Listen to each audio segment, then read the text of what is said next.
So our first reading today, we have the famous story of Solomon asking for wisdom. He becomes, of course, this biblical figure of wisdom, starting with this story, and then we hear some stories of him applying that wisdom. So I want to talk a little bit about wisdom today. First of all, what is the difference between wisdom and knowledge? Wisdom and knowledge. Well, knowledge is knowing that a tomato is a fruit. Wisdom is knowing that you don't put tomatoes in a fruit salad. So there you go. I'll just end there for today. Just kidding. So this idea that sort of, yes, you may know something, but then knowing how to apply that knowledge, or power, or riches, or responsibilities. That Solomon knew enough to know not to ask for power and riches, because just because you have it doesn't mean you know what to do with it.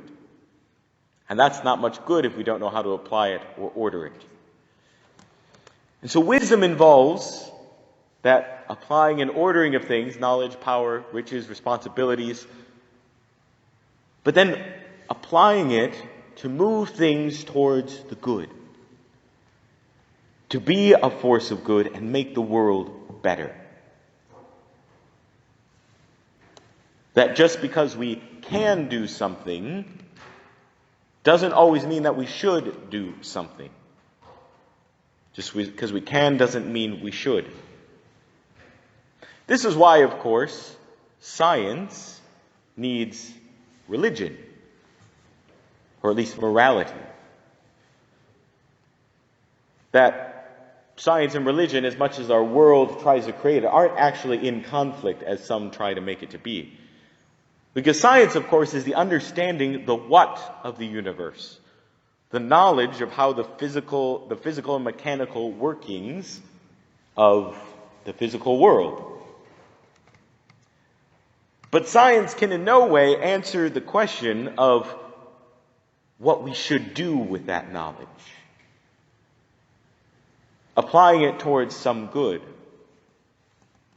We know now that we can split an atom to release immense amount of energy. But what should we do with that? Because it has great applications towards certain good things. It also has applications to great destruction. So what do we do with that? And so in general, and then bringing it from science into our own personal lives, the responsibilities, duties that I have, the things that which has been entrusted to my care, the things, the good, the money I have, the people who have been entrusted to my care. How do I order those things for the good of all people, for the good of the world, for the good of those whom are in my care? And knowing that is wisdom. So how do we grow in wisdom? How do we gain wisdom? Well, wisdom doesn't necessarily come from education.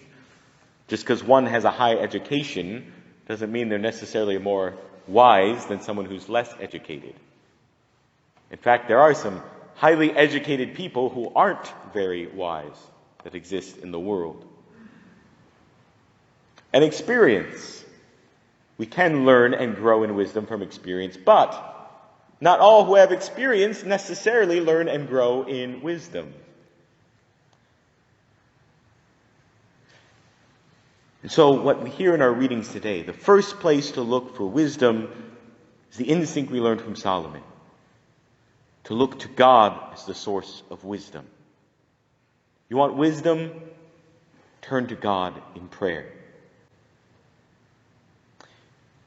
In our wisdom books in the Bible, which are sort of attributed to Solomon, he's sort of the figurehead of wisdom, the books like Proverbs, Wisdoms, Ecclesiastes, some of the Psalms,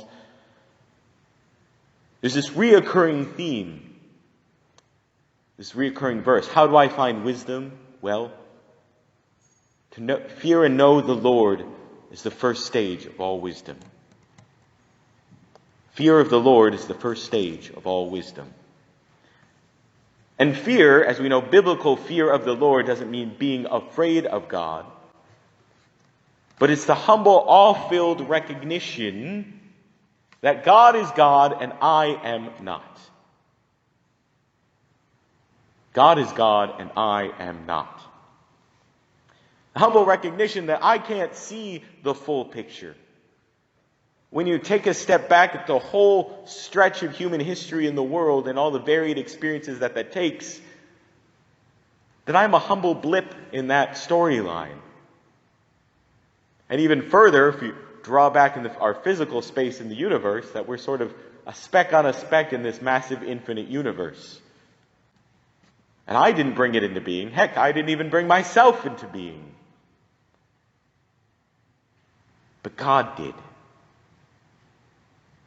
So if I want to know my place in this story, if I want to know how to apply or utilize something, I should ask the storyteller.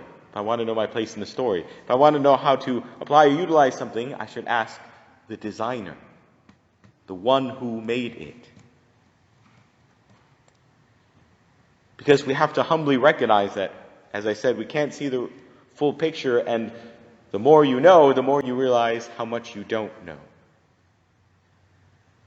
And so prayer is looking to God as the source of all wisdom, and prayer leads to wisdom. Now, sometimes that can seem like a sort of cliche, that if I'll pray, I'll become more wise. But there's something to it because it's looking to God. So prayer helps us grow in wisdom because prayer helps us to know the good, to know God, and to know ourselves. Prayer helps us to know the good, to know God, and to know ourselves. And that's where we find wisdom.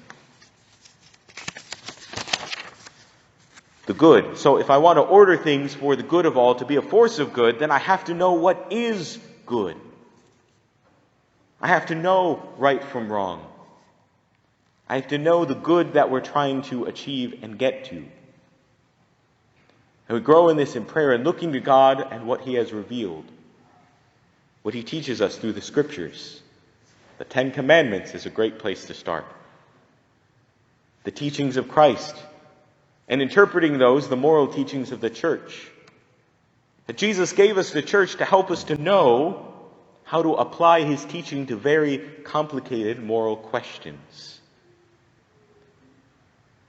So prayer helps me grow in wisdom because it helps me know the good. Second, as I started alluding to, prayer helps us to know God. So we grow in wisdom by knowing God. That we grow in knowledge of the good by also knowing God. If you want to know the order of the things, the good, you have to know the mind and heart of the designer, of God Himself. That means spending time with Him. Asking Him about your place in the story. Learning the story of salvation and where I fit in that.